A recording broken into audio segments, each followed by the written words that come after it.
Ayant connu le Seigneur et travaillé pour lui depuis 50 ans, je voudrais pouvoir aider mes jeunes frères et sœurs et les faire profiter de mes chutes et de mes expériences. J'attirerai d'abord leur attention sur la manière de lire la parole de Dieu. Comme la croissance du corps est obtenue par une nourriture convenable, ainsi, dans la vie spirituelle, cette croissance s'atteint par la lecture et la méditation de la Bible avec prière. Lorsque des enfants sont négligés et n'ont pas une nourriture suffisante, ils ne parviennent pas à la maturité. C'est donc un point important que d'avoir la nourriture qu'il faut au début de la vie. Quelle est cette nourriture pour le chrétien ? Le lait de la parole. Désirez avec ardeur, comme des enfants nouvellement nés, le lait spirituel et pur, afin que vous croissiez par son moyen. 1 Pierre chapitre 2, verset 2. Vous dites que la lecture de tel livre, de tel traité vous fait du bien. Sans doute, mais c'est dans la mesure où vous userez de la parole de Dieu que vous deviendrez fort. Il est très important de la lire régulièrement d'un bout à l'autre. Ne tournez pas les pages de la Bible pour lire ici et là, mais lisez-la en entier.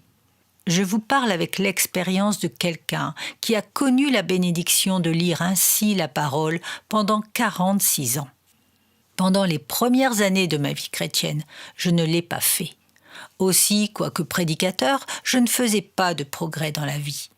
Mais il plut à Dieu d'éveiller en moi un grand intérêt pour la Bible. Et depuis lors, je l'ai aimée et appréciée. Plusieurs d'entre vous lisent déjà la parole de Dieu. Mais pour ceux qui ne le font pas, je leur dis simplement, mes chers amis, commencez par le commencement. Prenez l'Ancien Testament et quand vous aurez lu 1 ou 2 chapitres, mettez une marque pour savoir où vous en êtes resté. Prenez ensuite le Nouveau Testament et faites de même. Et vous aurez ainsi peu à peu lu la Bible entière. Et ensuite vous recommencerez. Ceci est très important pour que vous puissiez saisir le rapport entre un livre et un autre. Si l'un de nos riches parents venait à mourir, nous contenterions-nous de la lecture d'une portion de son testament ? Non, nous voudrions le connaître en entier. Il doit en être de même pour la révélation de Dieu. La lecture suivie de la Bible nous empêchera de faire un système à nous, en appuyant sur telle ou telle vérité qui nous touche particulièrement. La volonté de Dieu est que nous connaissions le tout, et l'enfant de Dieu saura s'intéresser à chaque partie du Saint-Livre. Ce plan est surtout utile pour celui qui travaille pour Christ. Nous aimerons la lecture de la parole et nous n'en serons jamais fatigués. J'ai 70 ans et j'ai été converti il y a bien des années. Et quoique j'ai lu 100 fois la Bible, je puis dire que je ne m'en suis jamais lassé en la lisant ainsi chaque jour. Mais il faut la lire en priant. Ne nous croyons pas assez sages pour comprendre par nous-mêmes. Cherchons le secours du Saint-Esprit. Demandons-lui de nous éclairer et il le fera. Un chrétien attira mon attention sur ce point en 1829 et je résolus d'essayer. J'entrai dans ma chambre et fermant la porte, je me mis à genoux. Je restai là quelques heures à prier et à méditer sur la parole de Dieu. Et j'appris davantage dans cet espace de temps que pendant les mois qui avaient précédé. J'obtins d'être enseigné par le Saint-Esprit et ce fut une grande bénédiction pour moi. Aussi ne soyez pas surpris si je vous exhorte sérieusement là-dessus. Mais ce n'est pas encore assez de prier en lisant. Il faut aussi méditer. Si vous ne faites que lire, votre lecture est comme une eau qui coule d'un côté à l'autre. Si vous ne pouvez pas passer plusieurs heures dans la méditation, consacrez-y au moins quelques instants. Que cette méditation soit personnelle. Nous lisons souvent en vue des autres, les parents pour les enfants pour les parents, les prédicateurs pour leur auditoire, les moniteurs pour leurs élèves. C'est une triste manière de lire la parole. Lisez-la pour le bien de votre propre âme. Et quand vous aurez reçu une bénédiction, alors vous pourrez la communiquer à d'autres. Quelle que soit donc votre position, que vous soyez pasteur, évangéliste, moniteur, ne lisez pas pour les autres. Demandez-vous au contraire, en quoi ceci me concerne-t-il ? Quelle correction, instruction ou avertissement puis-je retirer de ce passage ? Alors vous pourrez enseigner les autres. Un autre point sur lequel j'attire votre attention est celui de la foi qui doit accompagner la lecture de la Bible. Ne la lisez pas comme une histoire intéressante, comme un fait que vous pouvez croire ou ne pas croire, comme une exhortation que vous pouvez repousser, mais comme la volonté révélée du Seigneur. Reçue ainsi, c'est-à-dire reçue avec foi, elle vous nourrira et vous croîtrez en force. Enfin, si Dieu nous bénit dans la lecture de sa parole, il s'attend à ce que nous la mettions en pratique. Si ce devoir est négligé, le reste ne nous sert de rien. Dieu veut des enfants obéissants.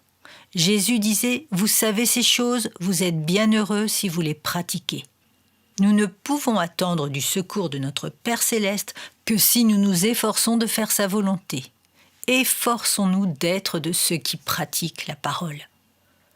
Je parle surtout pour les jeunes chrétiens qui n'ont pas encore compris la force de ceci. Oh, efforcez-vous d'atteindre ce but. Satan voudra vous faire mettre de côté la parole, mais gardez-la et faites ce qu'elle vous commande, la considérant comme la sainte volonté de Dieu.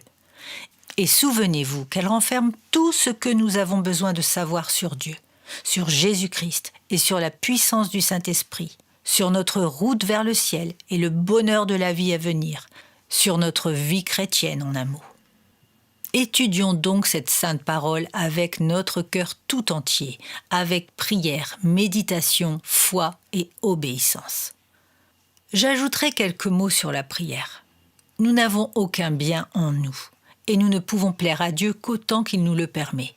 Aussi, sa volonté est telle que nous obtenions tout de lui par la prière. Notre Sauveur nous est un précieux exemple sur ce point. Il passait des nuits entières dans la prière. Notre vieil homme ne disparaît pas entièrement lorsque nous naissons de nouveau. Nous avons toujours besoin du secours du Seigneur dans les grandes occasions, lorsque notre maison brûle ou lorsque notre femme est sur son lit de mort, mais aussi dans les petites choses. Dès le matin, sachons faire de toutes choses un sujet de prière, et qu'il en soit ainsi pendant toute la journée. Une dame chrétienne me racontait dernièrement qu'elle m'avait entendu prêcher sur ce sujet 35 ans auparavant.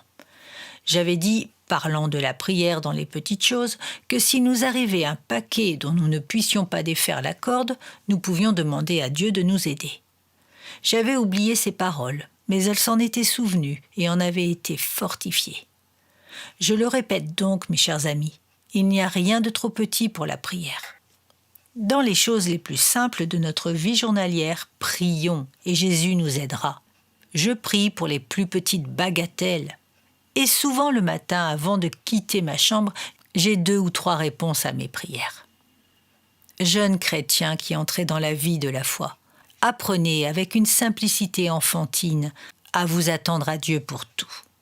Traitez le Seigneur comme votre ami personnel, un ami capable et désireux de vous aider en toutes choses. Quelle bénédiction que d'être porté dans ses bras tout au long du jour. La vie du croyant se compose d'un grand nombre de petites choses. Chaque jour nous apporte de petites épreuves, et si nous essayons de les écarter avec notre propre force et notre propre sagesse, nous serons bientôt confondus. Mais si au contraire nous remettons tout à Dieu, nous serons aidés et notre route sera éclaircie. Ainsi votre vie sera une vie heureuse. Georges Muller.